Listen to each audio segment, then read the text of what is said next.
రద్దు చేయాలి రద్దు చేయాలి రద్దు చేయాలి రద్దు చేయాలి సేవ్ అగ్రికల్చర్. యాక్చువల్లీ మేము ఇక్కడ పిహెచ్డి స్కాలర్స్ నా పేరు Balakoti, seed science and technology department. నేను కూడా యాక్చువల్లీ కాంగ్రెస్ కార్యకర్తనే.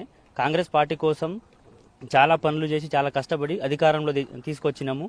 అయితే విషయం ఏంటంటే ఇక్కడ మనది ఏంటంటే professor Jayashankar Telangana state agriculture యూనివర్సిటీలో 100 ఎకరాలు గవర్నమెంట్కి కేటాయిస్తుంది, మన హైకోర్టు ఘట్టనికి కేటాయిస్తుంది అని చెప్పంగానే అయితే ఆ భూమి ఎక్కడో బుద్వేల్ అనుకున్నామన్న ఇన్ని రోజులు. బట్ మేము తెలుసుకున్నది ఏంటంటే జీవో నెంబర్ 55లో మేము తెలుసుకున్నది ఏంటంటే అగ్రికల్చర్ హార్టికల్చర్ యూనివర్సిటీలో కొంత ల్యాండ్ పోతుంది, మనది ఇక్కడ ఆగ్రో బయోడైవర్సిటీ పార్క్ మొత్తానికే పోతుందని మాకు క్లియర్ కట్గా ఇండికేషన్ వచ్చింది. జీవోలో కూడా మెన్షన్ చేసిర్రు ఆగ్రో బయోడైవర్సిటీ పార్క్ పోవద్దు, దాన్ని ఎస్టాబ్లిష్ చేయడానికి 30 నుంచి 40 సంవత్సరాలు పట్టింది ఒక్కొక్క రీసెర్చ్ సైంటిస్టులకు కానీ స్కాలర్లు కానీ అందరి శాస్త్రవేత్తలకు కానీ.